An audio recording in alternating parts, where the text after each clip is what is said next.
multiple damage.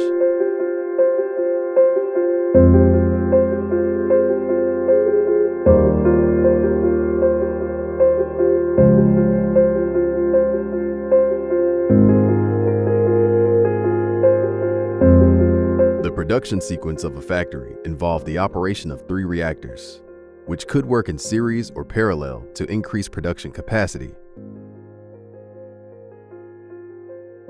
However, it was noticed that one of them was producing out of specification. The leadership team then decided to pause the operation of this single reactor to carry out improvement services. A reactor was prepared for maintenance and washed out. The previous solution was drained, and a specific washing was carried out to clean the reactor.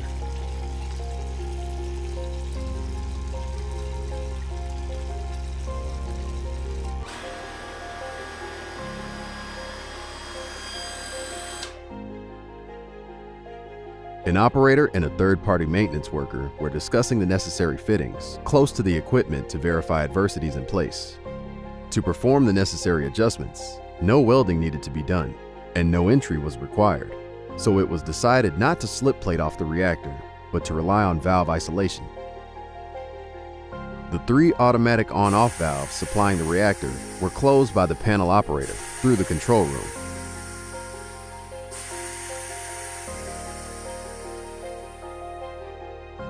A third-party mechanic was directed to cut the tank drain line to allow for the installation of new equipment.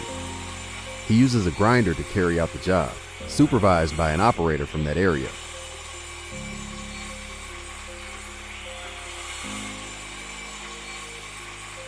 However, after a few moments later, they identify a strange noise and started to leave the spot, but they can't escape in time.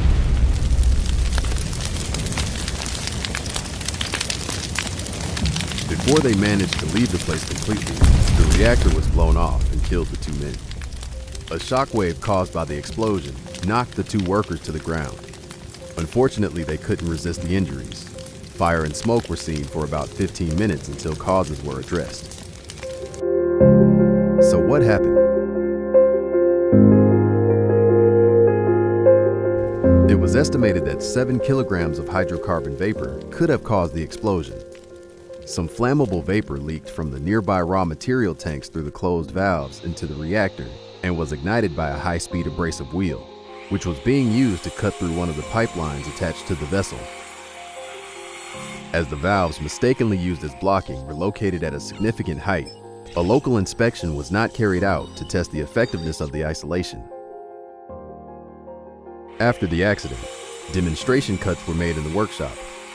It was found that as the abrasive wheel broke through the pipe wall, a small flame occurred, and the pipe itself glowed dull red.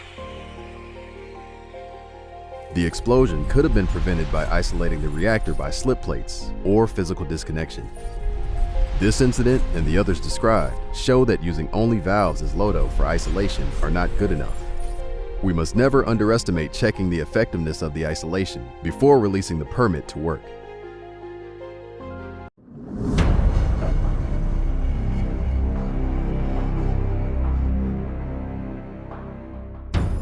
In April 2001, a supervisor arrived at the thermal processing room of a food flavors manufacturing facility and started the production run together with a production technician. 1.5 hours later, the supervisor loaded the ingredients into the thermal reactor. He raised the temperature of the reactor to 120 degrees Celsius and maintained it for 15 minutes. When the reactor temperature fell to 70 degrees Celsius, the production technician proceeded to discharge the product from the reactor to the fermenter for storage. After 15 minutes of discharging, the production technician opened the cover of the reactor to inspect the interior and check for leftover products. He saw some leftover salt at the bottom of the reactor and decided to pump the product from the fermenter back to the reactor again in order to drain away the salt residue. This draining process was repeated 2 to 3 times. The production technician and supervisor inspected the interior again, but saw some black residue at the bottom of the reactor. The supervisor carried out the first wash from the outside of the reactor by flushing the interior with hot water, followed by the second wash with cold water. However, the black residue remained. A plant washer was called in and instructed to clean the interior of the reactor, as the black residue would contaminate the next batch of products. When the plant washer arrived at the thermal processing room, he carried out the washing immediately. He first sprayed the interior of the reactor with water using a hydrojet gun. As the residue remained after hydrojetting, the plant washer stretched into the reactor to see if he could brush away the black marks. After a while, he withdrew from the reactor, complaining of a strong smell inside. The production technician handed him a paper mask. The plant washer wore the paper mask and stretched into the reactor again. After a short while, he withdrew and sat at the mouth of the reactor, gesturing that he could not stand the strong smell. Suddenly, he slipped and fell into the reactor. The supervisor looked into the reactor and saw that the plant washer was unconscious. The supervisor then stretched into the reactor to try and rescue the plant washer. He slapped him a few times to try and revive him, but the plant washer did not respond. Shortly after, the supervisor had difficulty breathing and attempted to withdraw himself from the reactor. However, he blacked out as he was on his way out. The supervisor was subsequently pulled out of the reactor by the flavor technician and his colleagues. Nobody knew that the plant washer was still unconscious inside the reactor until the production technician alerted them. The flavor technician then stretched into the reactor to rescue him. However, after a few seconds, he withdrew from the reactor because of breathing difficulties and asked for a cartridge respirator. After wearing the respirator, he stretched into the reactor again and pulled out the plant washer with the help of his colleagues. This reactor washing operation resulted in the death of one worker and injured two others. What went wrong? Reactor not identified as a confined space.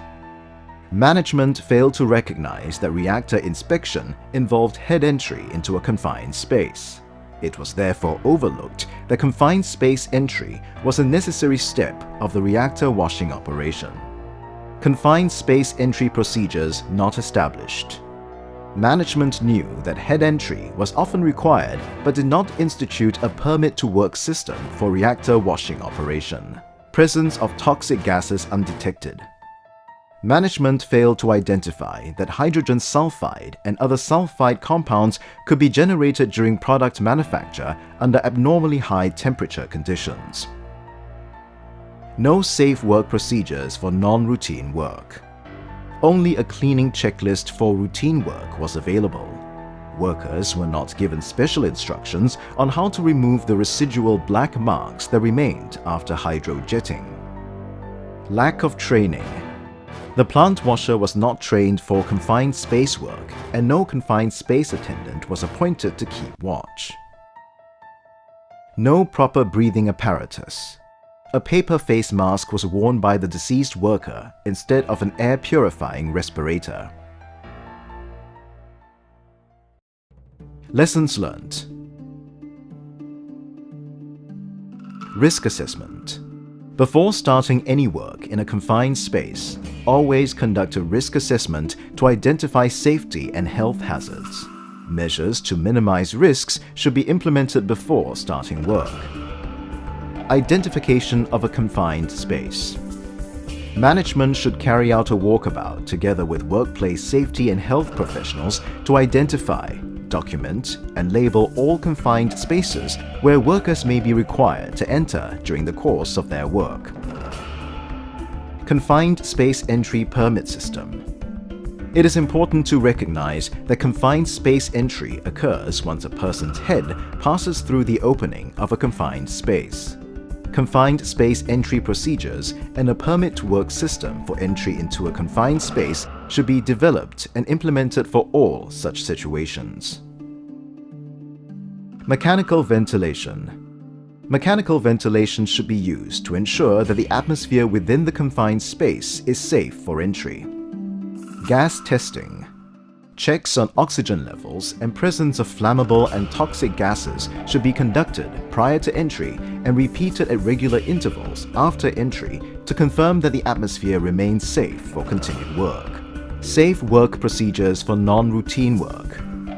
Safe work procedures should be developed and implemented for both routine and non-routine work. This will ensure that reactor washing operation can be carried out safely without endangering the safety of the workers and others in the vicinity.